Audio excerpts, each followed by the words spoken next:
Is there anything you want the fans to know or any last thing you want to say to them before we get to see this series tonight? This is where the fun begins.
Hold on. Okay.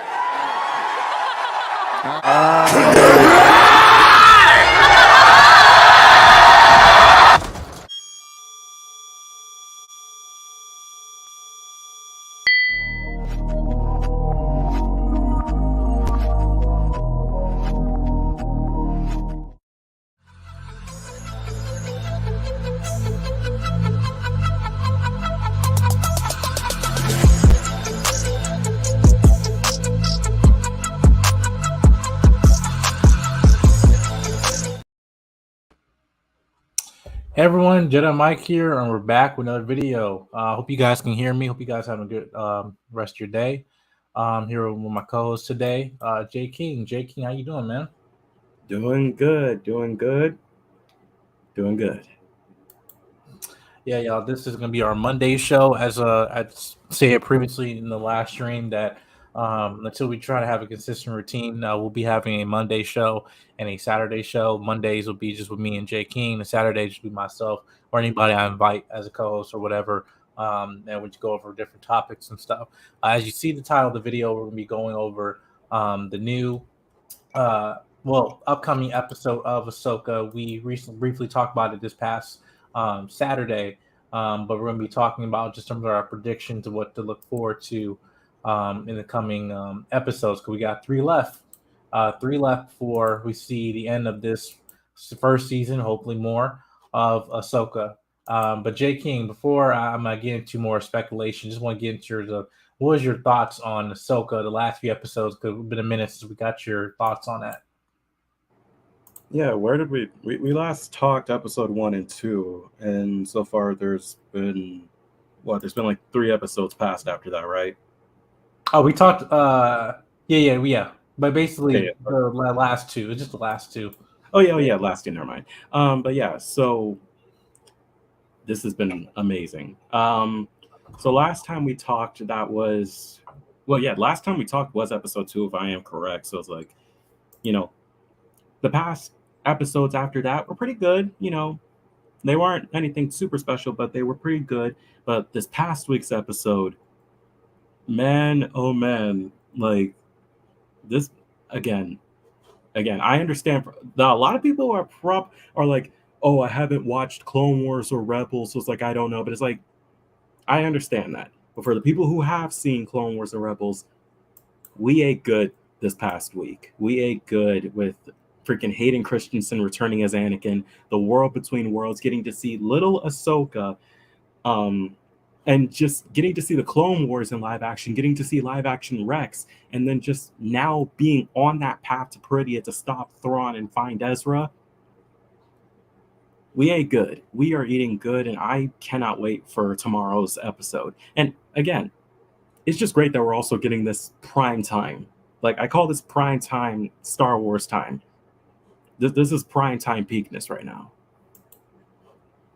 Yeah. I already gave my thoughts in terms of the last previous episodes and stuff like that. But no, it's just been really fantastic to see. I want to kind of get into more just in terms of like what's up to look forward to in the next 3 because the recent episode 5, was actually premiered in select theaters, and it could have been its own like self-contained thing, but we know that and the way it ended is now the next starting point we're going to is now just we don't know where we're heading. Now we're going to a galaxy far away, and I just want to kind of get your predictions in terms of that. It's not like we're going to the season finale of the show. We got 3 more episodes, so and I don't know how like this is gonna turn out. I mean, I really don't know. Like, Yep, we really don't, because it's like we've ran out of trailer footage too, so we have no idea what's gonna happen. Right, because it's select. In terms of it being in select theaters and everything, we do know for a fact that we only got like about 30 seconds of footage of at least after episode 5, which is we got a couple of shots of Thrawn, what we know that are confirmed. We already seen Thrawn before, but again, we still have not seen Ezra other than like in the hologram version of him and everything. But we just have not seen where is Grand Admiral Thrawn is going to be. So or how they're going to get to him, but we know he's coming. So it's not like no cliffhanger. We're not going to see no, scenes of him. So it's just that when he arrives, then it's like it's game time. But I kind of just want to see, like, for me, my speculation, the one if like, where is Ezra and Thrawn? I mean, my only guess is that they're probably just located in the outer rim, the far remnants of the galaxy that are really unknown. Because we do at least know that they're going beyond the galaxy. We have been in one specific galaxy this whole time, at least what we've known for Star Wars, right? Regardless how massive it might be, but it's exciting to see that we're about to go see something new. But I just want to see, like, what is your hopes for like upcoming episodes we might get to see, Well, I mean, one thing that I know about Dave Filoni is that he loves to bring back a lot of the stuff that was uncanonized from Star Wars after the Disney acquisition, that stuff that's in Legends, and bring it into like the current day just in a different way. Like again, for Thrawn, he was originally in Legends in the Heir to the Empire books, but he was considered Legends continuity until Rebels brought him in. A lot of people have been theorizing, since we're going to a different galaxy and we have absolutely no idea what's out there, we have no idea what we could run into. My best guess is that even if we do get like one thing I'm theorizing is that we're going to see more different types of species, probably the first time seeing different types that have never been seen before in Star Wars. Two, potentially we could even see different types of force wielders, because again, we only have known the force within this one galaxy. So let's say we go to this different galaxy that has never dealt with the Empire, never will deal with the First Order as far as we know, and has never dealt with any of those threats. Maybe a different type of way to be a Jedi, or a different type of way to be a force wielder in that sense. And see, I expect them to run into an a threat that used to be within Legends. I don't know which one they could choose from, but a lot of people have had theories. A threat that has been recently just exclusively for the Legends continuity, and make them a threat that Thrawn has teamed up with while he was in that brand new galaxy far, far away. That's some of the things I hope to see within these next 3 episodes, is just new planets, new species, new ways of using the Force or Force wielders, and old threat recanonized. That's what I feel like is most likely going to happen, just from what I know from Dave Filoni's work with Star Wars. Right. And I wanted to much of it might be going unknown regions of the galaxy and stuff like that. I actually want to, but at this point, everything's off the table with this in terms of where they can go. There's nothing like you can say go into lore about legends and stuff like that, but um, I wanted to at least just address like just in terms of Ahsoka herself, because she definitely went to a very um, uh, uh, transformative experience. Basically now becoming Ahsoka the White, and Mm-hmm. basically becoming that person we saw in the end of Rebels season 4, I believe. Um, Well, and the Ahsoka we're usually used to her being like the more cheerful, playful Ahsoka. Yeah, because I mean, I know that Rosario Dawson got like a lot of flack, but now it's like she, like, just in terms of character, like Mm-hmm. Ahsoka basically kind of mended her baggage that she's been carrying for so long, right? And now that her training is now complete, and I want to know is that because of her new um stance on how she is, I really think next episode the main thing I'm gonna be looking for into, and we got a hint of it in the last week's episode, was just her personality, that you get to see her smile and not be the stoic type of person, which even though when the show first coming out I understood where it was coming from, because like we're getting older, we're not that um youthful or happy, or at least for some of us that we used to be when we were kids or when we were younger, and we experienced more traumatic experiences and stuff like that. But the fact that we get to um to see her like smile at the end and just be happy, at least full of hope. That's to me what I was like really excited just to see, and really it meant a lot. Just the fact that she went through that experience and it came out just like, listen, let's go to the Purgle's mouth, and I don't know where we're going, but um, at least she had faith in the Force, and I think Mm-hmm. one thing that again that I thought was so profound with the last episode was the fact that she got um the the training that basically Anakin should have gotten if he hadn't turned. Because in terms of like Mm-hmm. the Jedi were wrong in some areas, in terms of their teachings. Yeah. They weren't telling you to reject emotion and eject feelings, stuff like that, right? Even though like it goes to the whole thing about emotions are not good or bad, just what they are. Just like with, I Mm-hmm. guess, with the Force, it's just like how you able to use it then decides where you're going to the light side or the dark, right? But Right. I wanted to understand that with now Ahsoka being this more reborn entity now, is that what you think that how this going to affect her relationship with Sabine? I Because think. go I ahead. think. Sorry. I think with how she is now, it's definitely going, like, as one of the teachings that she learned was one of the things that Yoda was like, try, let go of what you fear to lose. I feel like she's found that in a sense where it's like, she's not going to be worried, like, because we've seen it before. Like, Ahsoka has had a lot of doubts, because she had a lot of doubts when it came to her former master. She's just been doubtful this entire like series so far about how things could go, because they could go bad like really, really fast, and they could still go bad really, really fast. She's had doubts, even though she doesn't doubt Sabine and what she can do. And we know what she can do, from what we've seen in Rebels. But it's like she's more just been fearful that this could lead to Sabine's death. Like, hell, if it wasn't for her thinking Sabine died, she wouldn't have lost her battle with Balin's skull like 2 episodes ago. But now that she has a better outlook on life, I think she's going to trust Sabine more to do what is the correct thing. Because yes, Sabine to some potentially felt like she fumbled the bag in giving Balin's skull the map so that way they could get onto the ship and be on the path to Peridia. But I feel like Ahsoka is definitely going to be trusting her Padawan a lot more to make the correct decisions in the coming battles when it comes to both finding Ezra, stopping Thrawn, whatever else could happen within this next 3 episodes. Yeah, because I think again the relationship for me, I think with Sabine is pivotal because we left her off with you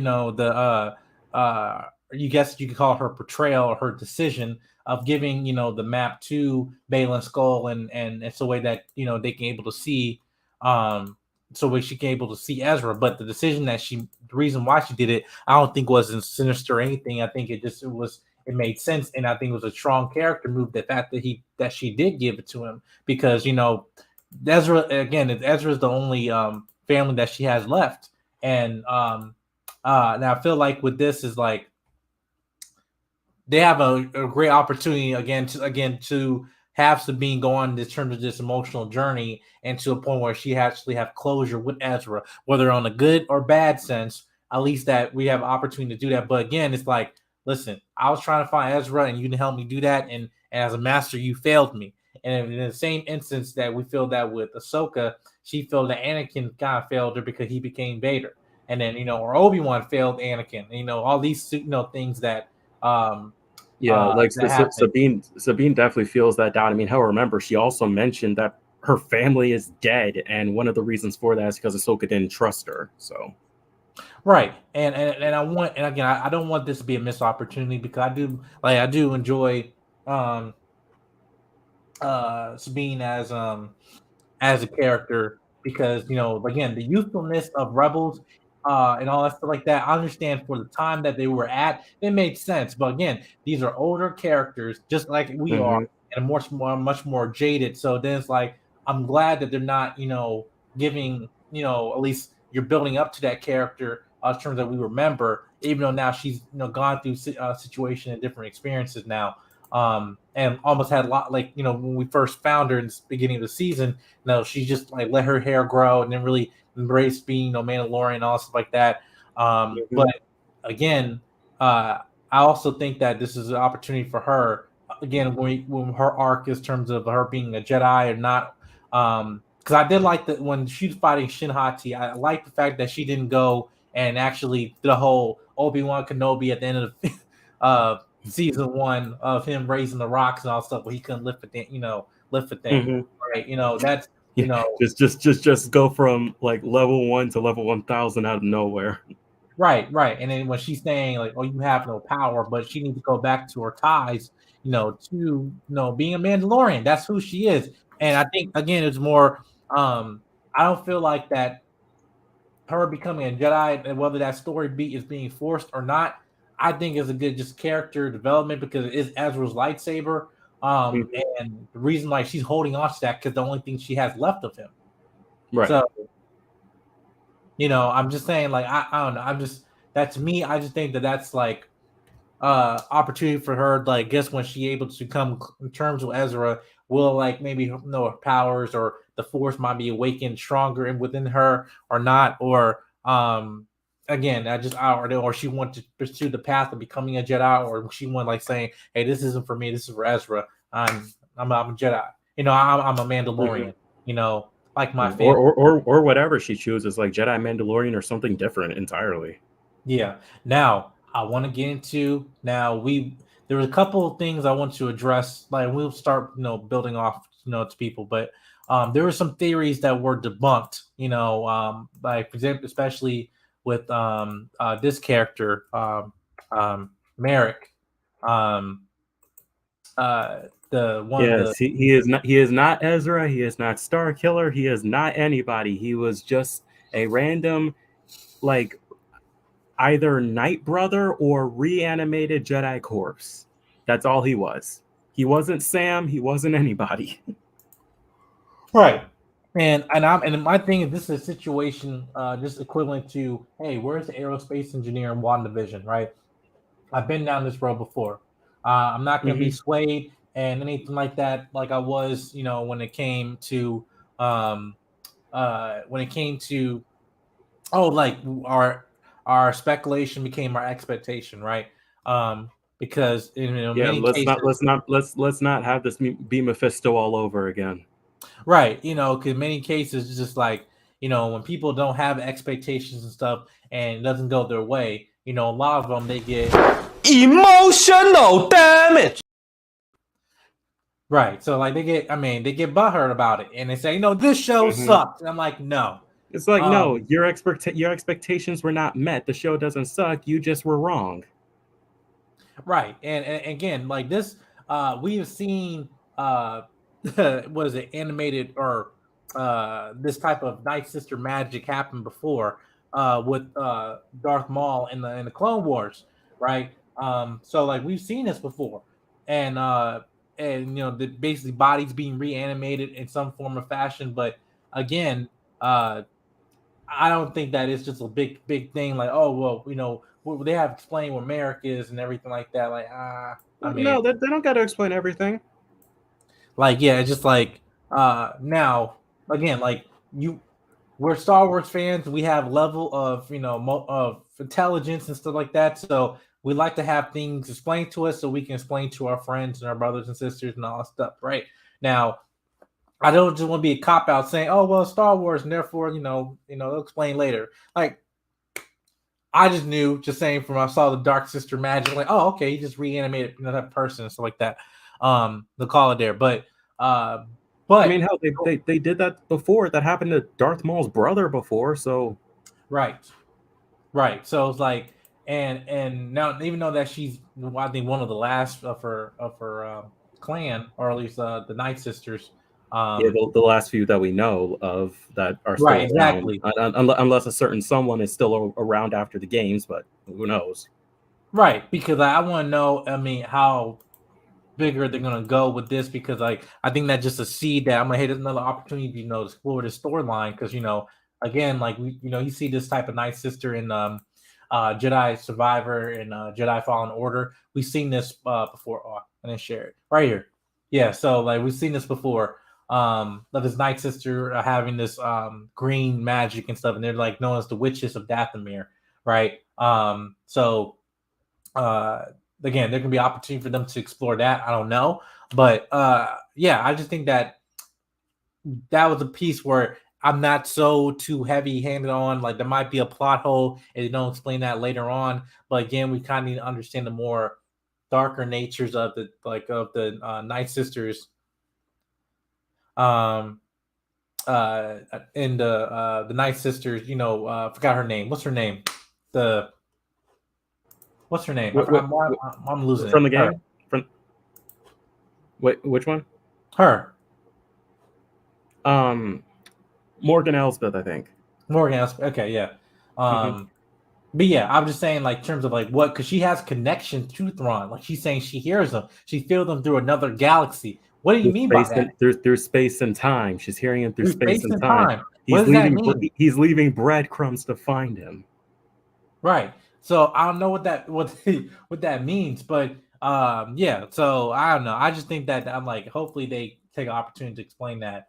But now I want to get into at least two, but like at least one of my favorite characters in this series been introduced, and he's just been firing all cylinders.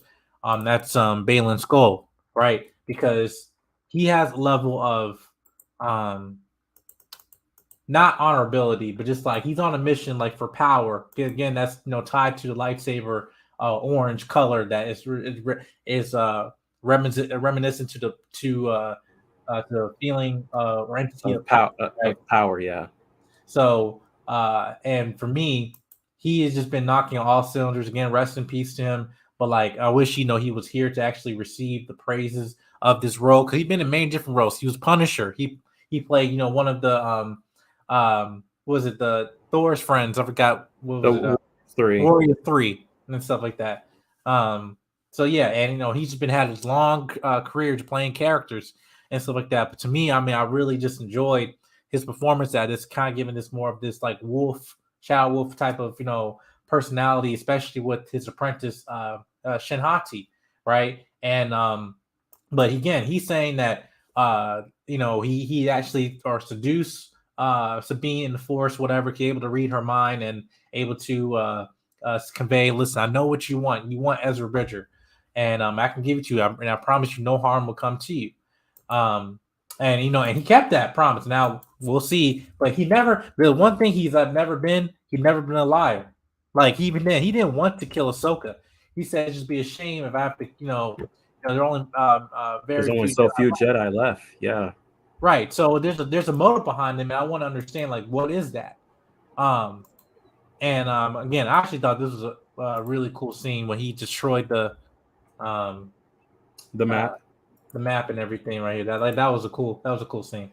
But yeah, I just wanted to see like what's his actual motives, because I think again for me when I explain it is that Balin Skull is trying to basically he understands that the Force is about to change. You guys won the Empire and all stuff, even though the remnants of that. But again, there's going to be a power shift. Now, later we know the power shift is the First Order, but he knows that, listen, I want to be on the right side of history because I was with the Jedi.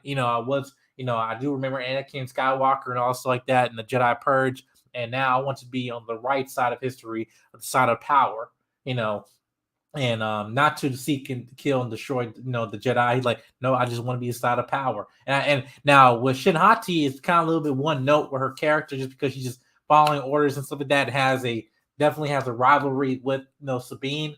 But like we don't even know like her backstory yet. Like again, like we know Balin was with Order 66, but it's like, how did Shinhati get involved with Balin? Like, how did that happen? We still don't know that information yet. We might find out in these next 3 episodes, but as far as right now, we still don't know. Right. Because now I don't know if they'll ever address this in the Star Wars Acolyte show in the future, because we know that's gonna be coming soon. And the Acolyte show is basically their story for focusing on a Sith or a dark side user. But I really want to get more to, let's expand the Force. Let's expand. Listen, what if there's a possibility of being gray Jedis? What's that? Where it's like someone that represents both the light side and the dark, right? But with Shinhati's character, or at least being a Prince Balin Skull, they're just very unique characters, and they're not like just these obscure people like the Knights of Ren with no really explanation and stuff. Like there's something about them, and I like again the performances that these actors are bringing. But I just now need a little bit more context, and trusting Dave Filoni. I know we're gonna get that in some form or fashion, though. But I really wanted to talk to you, Jay King. Is that what do you think that for Balin Skull, because we know that he is, the actor did pass away, unfortunately. But like, what's the next step? Think of possibly have to recast him and maybe continue beyond. Like, you think Ahsoka is the end of this character? I mean, I have like no idea. Like again, we don't know whether or not his character survives at the end of this season. Like if maybe Dave was planning for him to like survive this and then show up in that big climactic Mandoverse finale movie that they have planned that'll end Mando, Ahsoka, and all of them. No, that will end all of their stories for the Disney Plus series. I don't know if he planned to have him still be alive. It all depends on whenever we get to that finale and what's his state after that. But let's just say he does survive the end of the show. Let's just say that he makes it out alive, but of course we know that the actor hasn't. Depending on where he ends up, like let's say that he does end up getting power. Let's say that he does end up getting power. One of the things that they could do with him is like, he gained the power, and let's say like, he finds this ancient armor or something like that, or he's somewhat of like a Force ghost, but they're not showing his face. They're not gonna, Christopher Reeve Superman flash him like they did over there. That they're like maybe they'll have his essence continue in some way if he does survive, if he does make it out after the show. Again, it's a lot of what ifs because we don't know how the series is going to end for him. So it's like it really could just be like anything goes when it comes to this. So it's like until then, we really can't make a good assumption. I would just say if he does survive, that I don't think they would put the character to rest unless they wanted to. But if they didn't want to and they wanted to conclude his story in a different way, they might have his spirit live on in like some type of like Jedi armor or something like that. Like maybe some type of like refashioned version of the grand Jedi armors that, that one Inquisitor had back in the Clone Wars or something like that. Again, I could see them trying to keep his spirit going in some form or fashion if the character does survive the end of the show. But again, it's just really a whole bunch of what ifs since we don't know so far. Yeah. Because I wanted to I really want to see his character, be explored and everything more. I'm not saying that we can get like a prequel series or anything like that. But I just wanted to see more of him and stuff like that. But because I just think it'd be a missed opportunity if they just squash it and not, no, okay, we got Thrawn, so we don't need no Jedi. No, we like lightsabers. We like lightsabers, and I don't care what anybody said, but to me, that was probably one of the best, at least the best lightsaber fight we've gotten on Disney Plus, or at least post. Should I say no? Not post prequels. I'll say that because there could be some Last Jedi. I did like the fight in the Last Jedi. The Last Jedi like fight in that throne room was that like no matter what you say about the sequel trilogy, that was still a badass fight. And because I wanted to because like my thing what I liked about the previous episodes, I like the fact that when they were tying to the nostalgia that they were accurate in terms of the combat, when they go into the Clone Wars, Anakin's lightsaber moves and everything like that. Which shout out to the choreographer for that though, but.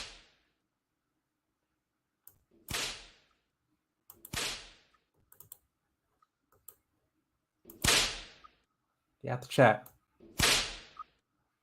Sorry, I had to whip somebody. But yeah. So get back here. Back here. Talking about Star Wars. Anyway. I really like when they tied to the more nostalgia aspect of it. Like we have the combat lightsabers stuff like that, but now you have lightsaber fight that has a story to tell, and again you feel every hit and everything that they're that Baylan Skoll and Ahsoka was feeling, even when it came to Anakin and Ahsoka. Like still, I do like the lightsaber fighting. Like it when she gave the kill blow to Merrick and did the whole Obi-Wan Kenobi Maul kill. If you didn't notice that, so yeah, I would just I just wanted for me, I just felt like as a fan of like the previous installments, stuff like that, I liked that again, they're just upping their ante just terms of what made Star Wars, which is like the lightsaber fight. Like, that's the thing we're waiting for. And in the shows, like, listen, now how are you gonna have Maul? That Maul's not Maul. Thrawn is a fighter, like right. But he's not a Force user though. He's not gonna whip out a lightsaber. If he whips out a lightsaber, I'm done. But he's not one to do that. Right, he's not one to do that, but also this also begs the question again. It's like, okay, now we know Thrawn's coming back, but like, does he have some type of ability? Does he have access to something that changes the game or playing field? Because that all depends on where he went. Because again, as I said, a brand new galaxy far, far away. We don't know what they got compared to what we usually got. Mm-hmm. Yeah, because again, only time will tell with this stuff. Because now, this is what I hope they don't do. I hope they don't go in here and when Thrawn shows up and stuff like that. Like, this is the same voice actor and everything, but we have like great opportunity to like have a good Star Wars villain compared to Vader, not no Kylo Ren, not no Snoke, not Emperor. Like, no, we got Thrawn, a well-written character, a well-established character now, and now we get to bring him in live action and to build him into his point of this whole Mandalorian movie that Dave Filoni is going to do. Show them all why he is the heir to the Empire. Show him why he has that title. Show people who didn't see the cartoons why he has that title. Yeah, and because again, there's like we've seen Rebels of him in combat and stuff like that before, but yeah, I just hope they they address that though. But then the last thing, other than we can actually get into it. Let's talk about the politics of it. That is one weak point in me for this entire series, but yet I understand it because parts of war, and that is with Hera dealing with the senators. Sorry, the idiots that are leading this brand new world post-war. Outside of Mon Mothma and Leia, they're all just no. Yeah, because I understand that Hera. Let me pull this scene right here. Like she's been put on the back burner, not this season, not because she got that she's a mother, but she's also a general, so she has more privileges and stuff like that. But like with her character, now she's in a different position she is in her life, but her back's up against the wall. And now, like, listen, the war is over. We finished, the Return of the Jedi. The Empire's gone. Darth Vader's gone. The Emperor's gone. And then now, when her is now told about this false evil, or that people are alluding to, is like the same thing with Voldemort. And like in the Order of the Phoenix, hey, Voldemort is not back. You're a liar, whatever. We need actual evidence that we need you here, General. It's just like Order of the Phoenix. Until they see it, they're not going to believe it. Right, and again, like, and now this might also just be a reflection of our own politics and stuff like that. But I'm not saying that, the politicians are politicians for a reason, right? I get it. The Ponzi game, but with the Senate, they play not just a threat, but I think a situational force that they have to get through, which is normal, right? They're gonna have that, you don't want to just clear cut saying, hey, bad guy, good people here, cool. Like, no, you want some of these characters to be complex, and then you want to know, like, even though that she has the authority of general, there's still somebody that she has to answer to. But in Mon Mothma, she's trying to help a girl out, saying, listen, I need evidence to help, or not. I have to order you guys come back here and we're discussed by your ranks general. Well, screw it at this point, and even Leia trying off screen, trying to help Hera and them and everything like that. So and for anybody who's questioning, why is Leia helping? Again, Rebels, she teamed up with them at one episode, so she still remembers all of them. Right, and but by the way, I want to say shout out to Mon Mothma though, because she did a fantastic job in Andor. And same actress that played in Revenge of the Sith, and now, but she did a fantastic job. But I do like that now. We've gone through that part of history and everything, that she is playing to her traditional, like this is Mon Mothma now, who we know her to be. But now, in terms of canon, now this is the first time we're seeing Mon Mothma post Return of the Jedi. Everything we've seen her through, we've seen her before. We've seen her before New Hope. We've seen her during the events of Return of Jedi, in the original trilogy. But we have never seen Mon Mothma, after, the victory. Right. We've never seen her at this point. Like, everything has either been during the prequels or during that time of like Andor and Rebels, or during the original trilogy. This is the first time seeing her like post all that. Right. Yeah, and I'm about to pull up this picture of Leia. But yeah, now again, shout out to Leia, being MVP and stuff like that. Shout out to Leia. Yeah, shout out to Leia. But no, I want to get into another conversation here, but before I get into that, I also want to address we're still on the topic of Hera. I want to address her son, Jason. Now, with Jason now being confirmed to be force sensitive, shout out to Information Man in the building. Shout out to you, man. Thank you for stopping by. Also, can we just talk about like the funniest scene within that past episode when there was like, "What's going on?" He's like, "Jason's father was a Jedi."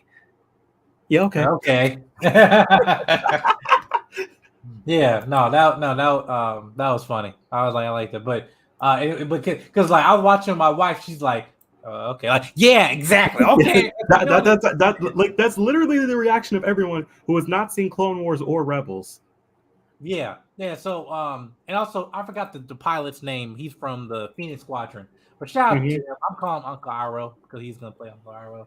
Yeah, he's gonna play Uncle Iroh in Netflix's Avatar series. Yeah. And moderators, please put the link of Information Man in his channel in the description. In the chat, please. Thank you. But yeah, no. Shout out to him though, because we've seen him in in Mandalorian. We've seen him. I don't know. We saw him Book of Boba Fett, but yeah, we've definitely seen the Mandalorian though. But oh no, we did see in Book of Boba Fett, but that was the episode that the Book of Boba Fett was hijacked by the Mandalorian.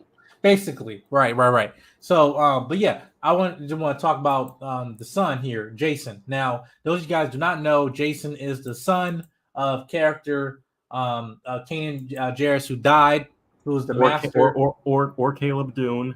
You went by two names. Yeah.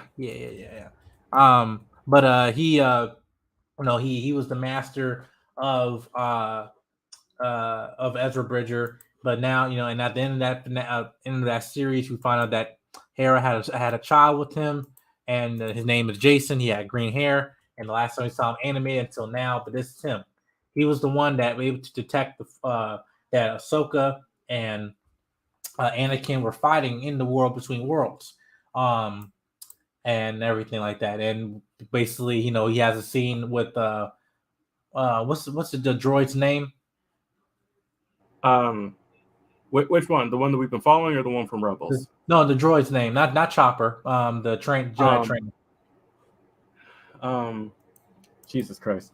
I almost said Wu-Tang again. Not Wu-Tang. No. You know what I'm talking about. Huyang.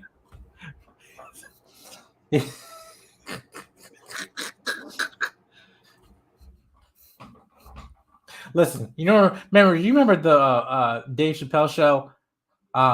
Yes. It was called. They had the race draft, and when they're racing black, different races of people, like, okay, we white people, we return Tiger Woods. Yes, or no, it was Asian people return Tiger. Was like, man, I can't believe I'm saying this. For shizzle, man, fried rice. Hello, fried chicken. Let's go. And then all of a sudden, the black people took back Tiger Woods, and then the Asian folks say, we Asian people take in the Wu-Tang Clan. So I was like, yeah. So I thought that was hilarious. But yeah, no, that was a good episode of the Dave Chappelle show. But now, the question is though, are they going to expand upon Jason in the future? Now, will he be a student for Luke, possibly, or something like that? Or, are we going down the drain, like where, hey, if Ezra returns, that will, Ezra, train him? We don't know, but yeah, I don't know. I'm just asking you, like, what do you think? I mean, I feel like even if it doesn't get because we left them behind. Like Hera and Jason did not come with AHSOKA and Huyang onto this journey. I'm sure we're still going to see them, in some scenes throughout these next 3 episodes. But in terms of his training, I could definitely see either Ezra will train him, or he will become, I guess, technically the second student of Luke Skywalker's Jedi Academy to be burned down in the next couple of years. Right. Yeah, I don't know. Only time would tell though, but I did think it was funny, which is when he's saying, "Hey, you want to train? Can you train with lightsabers?" No, it was like, Can you train to be a Jedi? No. So yeah. But again, they got left. So I don't know for me, but I'm not expecting them to. I'm not expecting to see Jason or Hera in like the at least not in the next episode because they're going far away.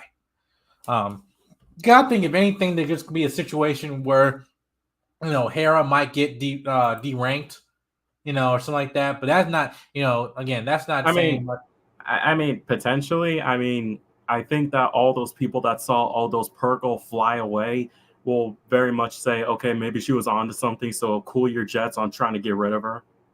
Right. Yeah.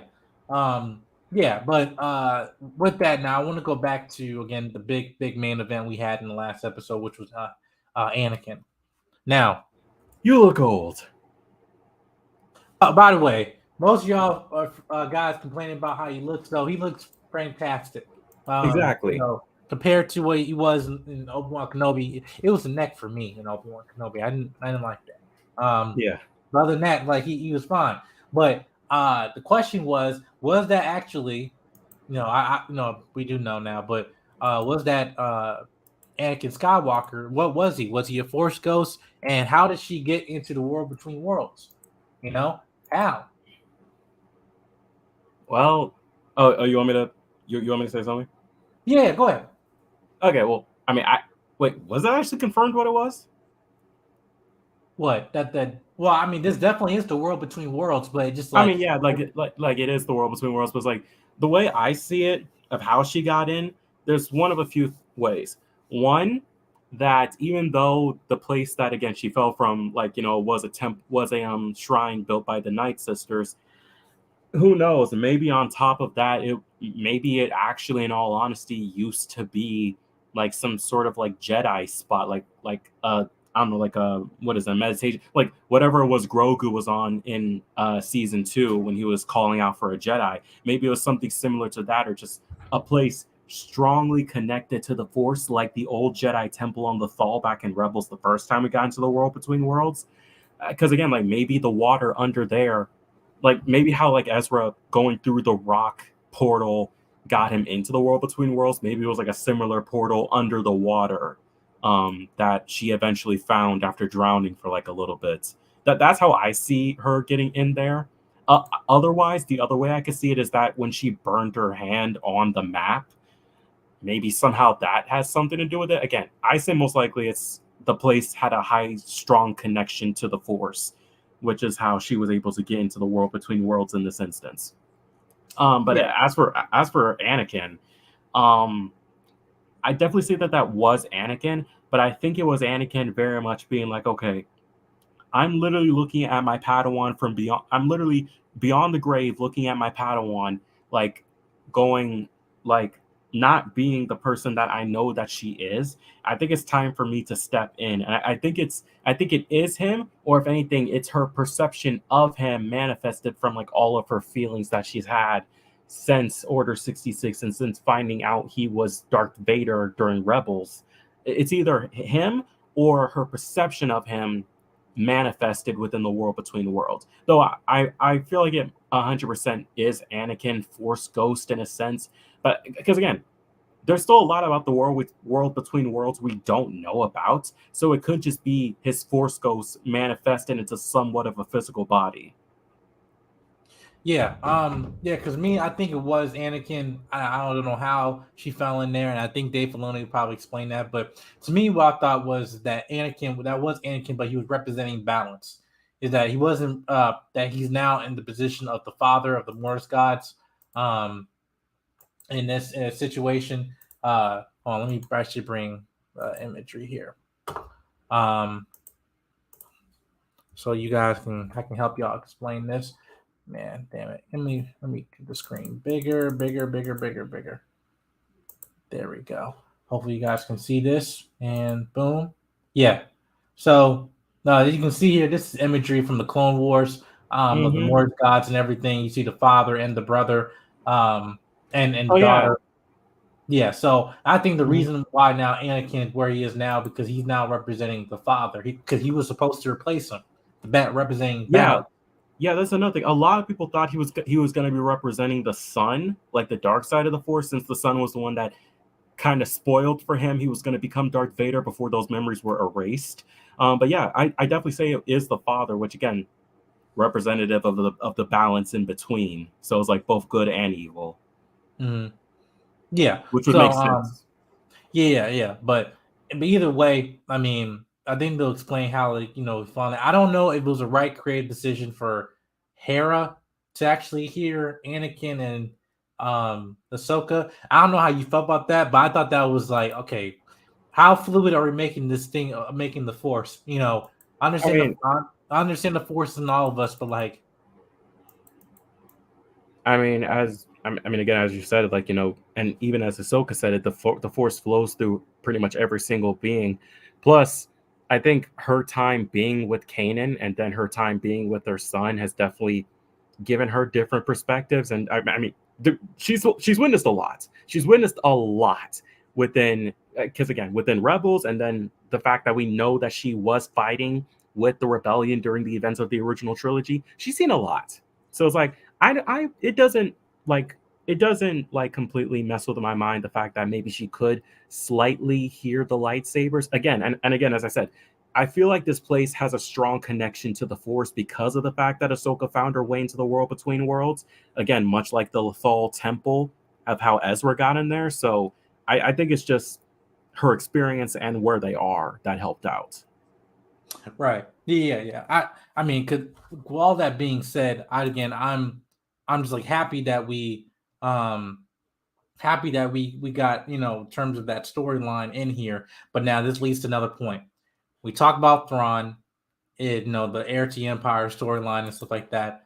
Um, well, and talking about, like, listen, in the original, for those of you guys don't know, there was an original heir to Empire storyline. Now, let me just give you a brief explanation. Thrawn, Heir to Empire was a novel or trilogy of books that happened post Return of the Jedi, right? Mm-hmm. Um, and it involved, our original trio, Luke, Han, and Leia, Mm-hmm. and it was a very pivotal storyline of of having the remnants of the Empire and stuff like that. And it was a very very intense story, and I think a slightly different Thrawn than what we got here, but still very very important. Because he was considered one of the biggest, Star Wars villains, scientists, and legends until they brought him back in Rebels. But uh, to me now, like, we cannot ignore that Luke Skywalker exists in this timeline right now, and it's very pivotal. He came in at the end of Mandalorian season 2. Mm-hmm. Um, he came And in, then and and during Book of Boba Fett. right, and these are these books of the trilogy by Timothy Zahn. We have the Heir to the Empire, Dark Force Rising, and The Last Command. Right. Um, Now it'd be awesome if we know that we're gonna get a movie of Dave Filoni that's confirmed that can be wrapping the continuity of the shows Mm-hmm. entirely and everything. Now, if it's called Heir to the Empire, that'd be cool. I get it, but I know folks are not gonna like it. But my question to you is that, listen, you can't ignore Luke Skywalker, Right, you right? can't. He has to get involved in some way when it comes, especially Thrawn. Like he's never faced him in current continuity, but there's just too much importance to ignore. Right, right, which is why um, I'm thinking that they're going to have to make a decision to they're going to have to bring him in here. Now, we've had him in Book and Boba Fett, but definitely with the CGI face and stuff like that. But to Yeah, me, a CGI face that was a lot better in Book of Boba. oh, absolutely better. But I Mhm. think we need a lot better than this, and that's why I'm putting out for the running for Sebastian Stan to play Luke Skywalker, and they need to bring him in live action, somewhat CGI space, whatever. They need to have a physical actor be in these movies and as a continuity. They do. Yes, we've And already again, had. Sebastian looks the closest to young Mark Hamill, so it's like, Listen, we already gotten a young Han Solo, whatever. So, yeah, but we haven't gotten Leia. But at this point, these characters are so pivotal during this timeline is that for you to ignore them is a little bit it's not say on the nose. Like we understand why, but I think that they're missing a huge opportunity not having Luke ingrained into the story.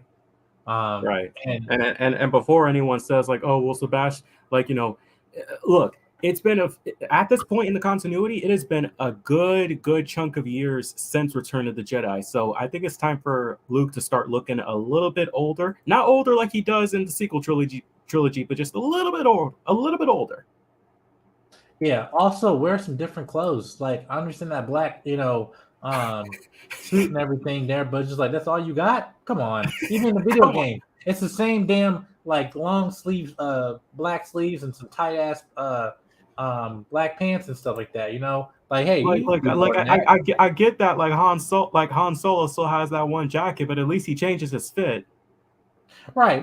I'm just saying, like, I'm just saying they can do versatility better. But this is my thing. I already see the internet, Twitter getting angry, saying, hey, that hey, we can't, you guys just CGI him this whole time. Now you want to bring a physical actor to play him? We need his People are gonna complain. They're gonna complain regardless. They're gonna complain. That's what the internet's for these days, complaining. Yeah. I didn't want them, I know folks are gonna be complaining, everything like that. But real quick though, Gore just showed up. Hey man, I just checked my phone. I didn't realize that you sent a super chat yesterday, but I just want to say thank you. I got a new phone and I haven't really added Cash App or ever into this phone, but I just got it in today. And I saw you sent a Cash App yesterday, but I just want to say thank you so much. Greatly appreciate it, man. But I just want to shout out to you, Gore, in the chat. Shout out to you.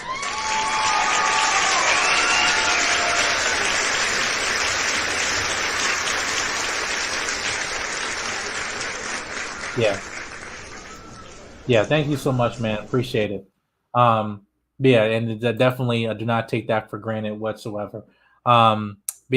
I just wanted to again, we need to have Luke ingrained to this story in some aspect, form, or another. So that's why I'm proposing that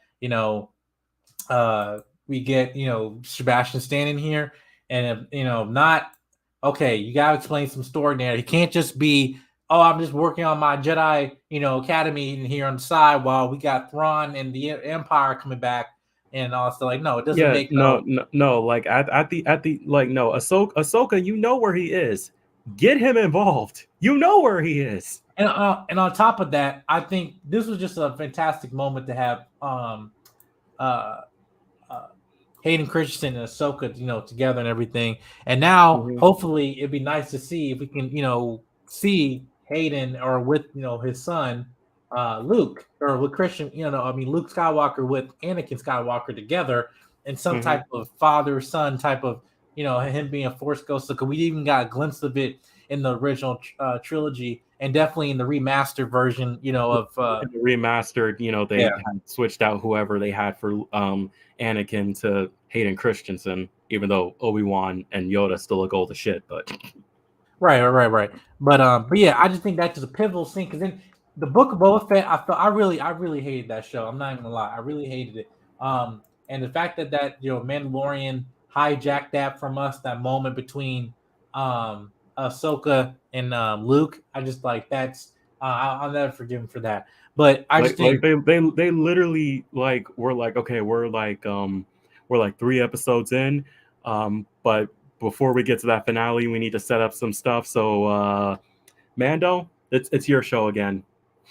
Right, man. It's just like I just think this. It's like there'll be so much great conversations and just great, scenes here of just character dialogue with this. If they have all of them interact with each other, but again, it just now it's like, wait, do I have to explain how Ahsoka met Luke for the first time and everything, and how that happened? Oh, wait, you have a son? Wait, you have twin children? Wait, right? what? Like that would have been a good thing. It's just like I get that Ahsoka and Luke were all busy, but it's like it would have been good to know like at what point after the original trilogy, because again, and if any people are like, oh, maybe it could have happened during it. No, the comic books have not shown Ahsoka like at all with Luke so far. So it's like we have to assume this happened after Return of the Jedi. At what point after Return of the Jedi did you guys interact? Like, oh, I was your father's old apprentice, or oh, I'm your master's son, and the other just be like, I'm sorry, what? Yeah, yeah. So it's like I just think like, hey, you just skipped over that type of dialogue and everything. But yeah, that's really I just wanted to kind of discuss though. But and lastly, again, much as we talk about having Luke and everything, we have to talk about the one guy that everyone's waiting for, which is Ezra. Where do you see Ezra being in terms of what It's been I don't know how many years since the end of Rebels, season Mm-hmm. 4. But the question is, where is Ezra, and what has Ezra become since we last saw him? Right? I'm just asking, what I do you mean, think? again, as I said with a lot of things, it just depends on what plans they have. But if I were to guess, there's one or two options I can see. One, Ezra, like, because again, like, she said that Thrawn calls from her through time and space, and again, somehow Ezra was able to get a freaking message to Sabine, like that he sent to her after leaving to go face Thrawn. So I see one or two options. One, wherever they are in that new galaxy far, far away, he has built a new life for himself. I wouldn't say married and have kids, but who knows? Like built a new life for himself in that brand new galaxy, but just hasn't been able to return there. Or again, wherever Thrawn is, that new galaxy could be in the middle of some type of war against him, and Ezra is the one leading the charge against him, for all of these years. Or the path I don't really want them to go down is that somehow Thrawn has gotten into Ezra's mind somehow. I don't want them to do that. So I say one of two options. One, he's either lived an entirely new life in that new galaxy, or two, he has been leading the charge against Thrawn in that new galaxy. But I definitely say that he might have some new tricks up his sleeve when we see him again. Yeah, yeah, I agree. Now, whether if um Ezra has now been to a point where he's become more powerful than you can ever imagine, no pun intended, but with that, uh there's gonna be a sacrifice in my opinion. Like, definitely there's this connection with animals. That's what the whole thing with the Purgles and stuff, and Mm-hmm. that power has grown or whatever. But I don't want to say that he's been corrupted by the dark side in some form, because we know he had interaction with Maul and everything, but just the way it would be like a big cliffhanger. Yeah, that would make him evil. Like, wait, what? It makes no I sense. mean, I don't feel like they could, because it's like we've already done that. Like again, for anyone who hasn't seen Rebels, he was already tempted by the dark side in that show at the end of season 2, and parts of season 3 were basically him getting out of that dark side, which really ended with him like going out to find someone to take down the Empire. Him running into Obi-Wan basically sending him saying like, "Your path is not here. Go back to what you were doing," which also was the final battle between Obi-Wan and Maul. I don't see them regressing Ezra back into that tempted by the dark side manner. I think at the end of Rebels, he was definitely much more in a balanced state and a proper Jedi warrior at that sense. I don't feel like they would do that to him, which is why, again, I'm saying like, he would most likely find a new life in that new galaxy, or be leading the charge against Thrawn in that new galaxy. Again, that's why I said I don't want them to go the whole, oh, he's under mind control by Thrawn, or oh, he's gone evil or whatnot and tempted by the dark side again, because we already did that and he already overcame that. I don't want him to regress into that again. Even if it makes for good action, I don't want that to happen again. Right. No, I 100% agree. Um, but yeah, I just don't want him to be turned dark. I think that would be a missed opportunity. Like, not a missed opportunity. That'd be a horrible mistake. In my opinion, if they do this. But we know we do have an actor that's playing Ezra. I forgot his name. Well, it's this guy right here. Excuse me. Oh damn, I didn't have a screen. Shoot. Let me see here. This should work. Bam, there we go. 1 second, y'all. Right there. Yeah, so that's the actor that's be playing Ezra Bridger. So yeah, I don't. Now I know, like, yeah, he's a little bit like looks a little bit older and everything like that. But again, Nothing that I've seen from the hologram from Ezra, like giving the hey, listen, we need Ezra return as a good guy, at least in that we need more. The more Jedi we have, the better. But I don't know, because this is what I think is going to happen too.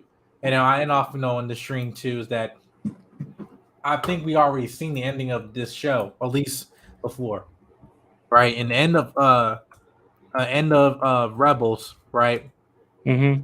Seen Sabine and Ahsoka. Well, actually, we see here. I should bring this picture up here.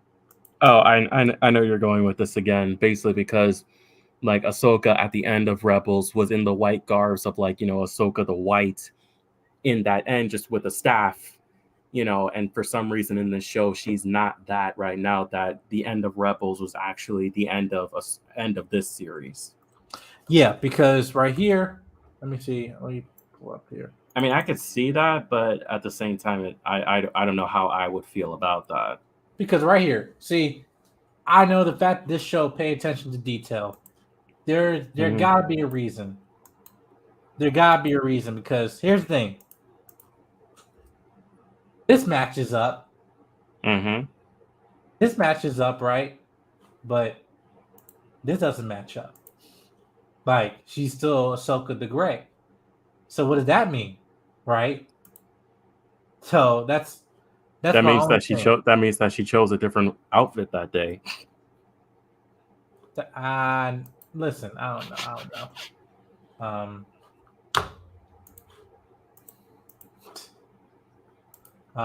But yeah, I don't know. Yeah, because when we had to get to Ahsoka at this point, where she's playing, Ahsoka, the white with the staff. I'm just like, it's gonna come in somewhere. Oh, ooh, too close. Oh, hold on. I'm sorry. Who's Usher again? What? Who's Usher again? Usher. Usher.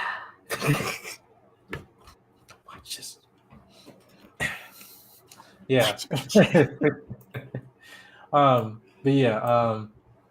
yeah, right here we get to Ahsoka at this point. That's why I'm thinking, okay, because we're already about to see her in that because she already see her in becoming Ahsoka, the white and everything, and her garbs and everything.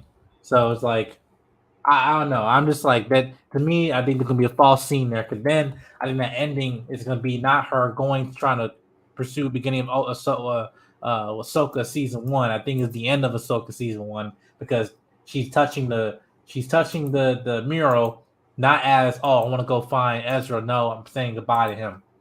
That's my opinion. I think it's gonna happen. See? Maybe. Yeah, but Come on, bro. mm. But yeah, man. But yeah, Jakey, I just want to give your final thoughts on the show and everything, or just we'll find out. We'll get some answers one step closer to tomorrow when Ahsoka episode 6 will be premiering tomorrow at 9 p.m. Eastern. But yeah, but what's your final thoughts? I mean, final thoughts. I've been enjoying the series so far. Last week was one of the biggest highlights for me for not just the series but Star Wars in general. I have been loving the show so far. I understand for some people it was a little slow in the beginning, but I think now that we've gotten through finding the path, getting the map, getting on the course, then now we're just full throttle into literal uncharted territory because again, we still don't nothing else from any of the trailers has shown anything of what goes beyond after this except for seeing Thrawn. We don't know where we're going. We don't know what this path is going to bring us to, who we're going to run into, what we're going to run into, and what has become of Thrawn and Ezra within these couple of years, maybe decades since the last time we've seen them. But I am all for it. I've been enjoying the show since episode 1. I love these characters because I've grown with these characters for years now. So I am just ready to see what we got coming. And I hope that I am thoroughly entertained. Mm-hmm. Yeah. To me, after the last 2 episodes, I think they're going up upward spiral here now. How are you able to keep that momentum in 3 more episodes? I don't know. yeah, because people are still giving flack. Oh yeah, episode 3 was a filler. I'm like, it's 9 episodes, whatever, or 8 episodes, whatever. But only time will tell. We'll see in less than 24 hours. Actually, about 24 hours as we speak. Yeah, about 24 hours from now. In 24 hours from now, Disney Plus. Well, a little teeny wish off 24 hours from now, Disney Plus, 9 p.m. Eastern Standard Time, 6 p.m. Pacific Standard Time. Get ready because we are on a brand new path to a new galaxy. And shout out to that droid Wu-Tang. Shout out to the Wu-Tang Clan. Yeah, y'all. But this has been another episode of Jedi Mike here on Jedi 7 YouTube channel. And this here with my co-host Jay King. Jay King, where can people find you? You all can, outside of here, you all can find me on my Instagram, which should be linked. And definitely check there for my immediate thoughts after the episode drops, as I do every single week. Mm-hmm. And you'll find me here on this channel, and you'll also find me here at Team JBS as well. I also want to let you guys know, make sure you guys hit the notification bell. I have a ton of videos going to be dropping out this week and moving forward. I just want to make sure this is going to be a consistent schedule, whether that we have a Monday show starting around 8:30 starting around 8:30 on Mondays and Saturdays. And then throughout the week, we'll be posting interviews I've had with actors or directors, producers, and also stuff I might have covered, and also movie reviews and stuff like that. Any type of video essays that me or Jay King will do, that also be post around like Tuesdays or Thursdays. But make sure you guys hit the notification bell on your way out, so you guys won't miss anything that we're dropping to y'all. Yeah, and speaking of which, I guess in like 2 weeks from now, that Tuesday, for all you Insomniac games people, look out. I got something. Yeah, I got something too. Got an interview with somebody who loves Insomniac Spider-Man. But yeah, guys, until next time, Jedi Mike 7, peace. We are out. Is there anything you want the fans to know, or any last thing you want to say to them before we get to see this series tonight? This is where the fun begins.